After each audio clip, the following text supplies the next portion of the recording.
The stories of Vikram Bhetal. The story of two parrots. As usual, Vikramarka went to the tree and took Bhetal on his shoulders. Bhetal began to narrate another story. Long, long ago, there was a town by name Homavati. A king by name Kesari was ruling it. He got a parrot which could tell about the things of the past. One day, the king asked the parrot, "Dear, you are able to tell the important incidents that are taking place in the heaven, the earth, and the hell. Go about all the three worlds. Can you tell me where is the lady whom I am going to marry?" The parrot said, "O king, kingdom of Magadha is ruled by Chandralochana. He has a daughter. Her name was Chandravati. She too had a parrot with her. It could also tell about the past, present, and future. It had told her that you would become her husband, so she will become your wife." The king was pleased to hear those words. Then he had sent his attendant to Magadha kingdom to meet the king in relation to his marriage with Chandravati. Chandralochana agreed for the marriage. The marriage was performed happily. It was the night of the nuptials of the couple. On that day, the king and his wife had kept both the parrots in a cage.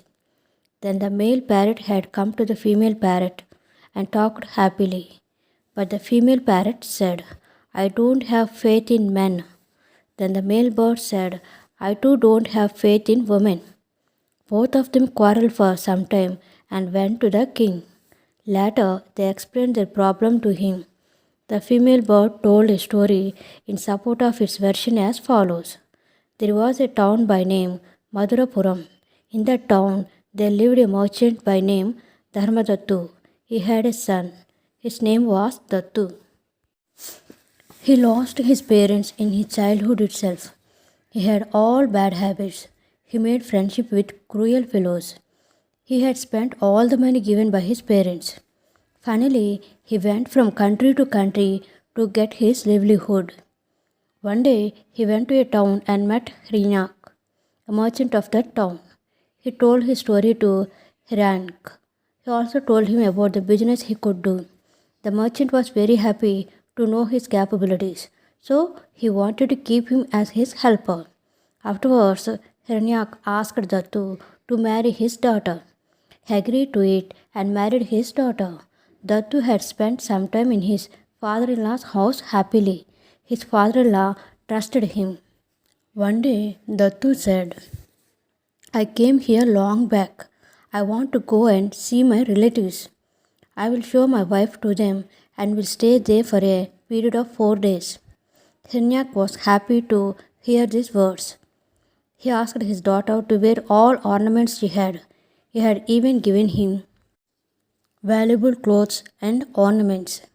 Later, he sent the couple.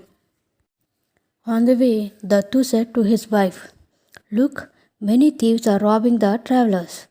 So you remove all of your ornaments and give them to me. I will preserve them."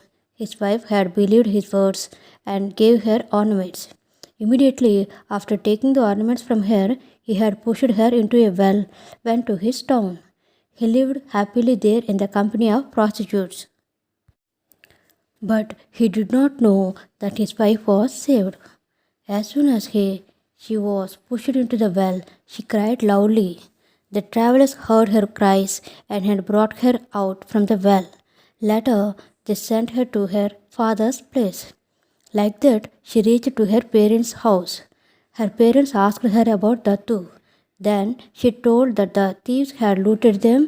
She further said that they had taken away her husband along with them. She thought that her husband would return at any time, so she did not reveal the truth to her parents. Dattu gave the money and ornaments to the prostitutes. Soon he became a beggar. He again wanted to go to his father-in-law's house to get some money. He wanted to tell them that his wife was died due to some disease. With that evil intention, he went there. He found his wife at the front door itself and tried to escape. But his wife stopped him and said, "Don't run away from here. I did not tell my parents about that incident.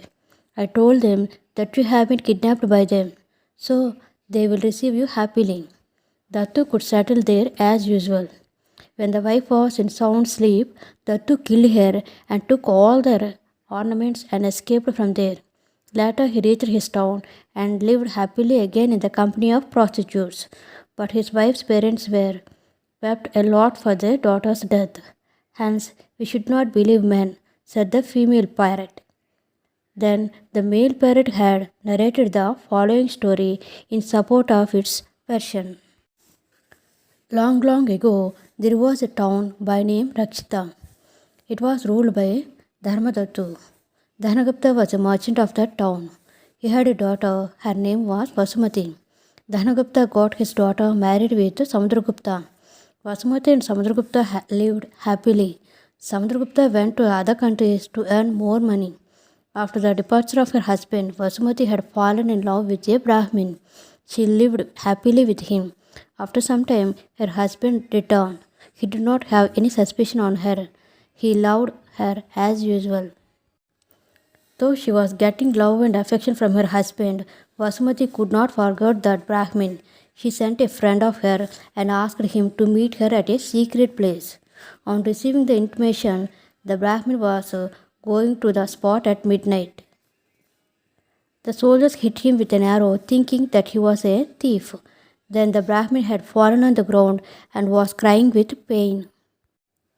At that time, Vasumati went there. The Brahmin was going to die. Vasumati came to him and thought that he was pretending to sleep. So she went near him and embraced him. At that moment, her nose was touched his mouth. As she died immediately, it remained in his mouth. She could not take it back. Hence, she tried to take it back by force. Then her nose was cut off. So she kept a cloth against her nose and reached home. Later, she disclosed that her husband had cut off her nose. Her husband was astonished to hear her words.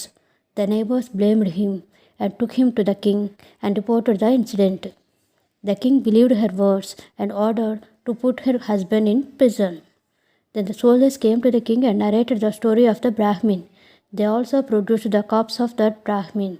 The king saw the nose in the mouth of the corpse, so he asked his soldiers to remove it from his mouth and place it before the people. From that evidence, the king found out the culprit. As a punishment, he ordered Vasumati to leave the country.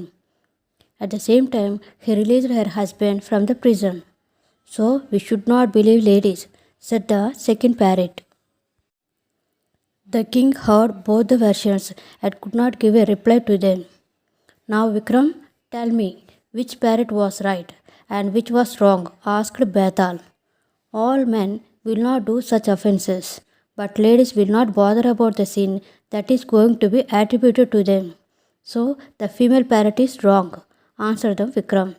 Betal was happy to hear his answer. Do you like the story? Please like, share and subscribe our channel. Thank you so much.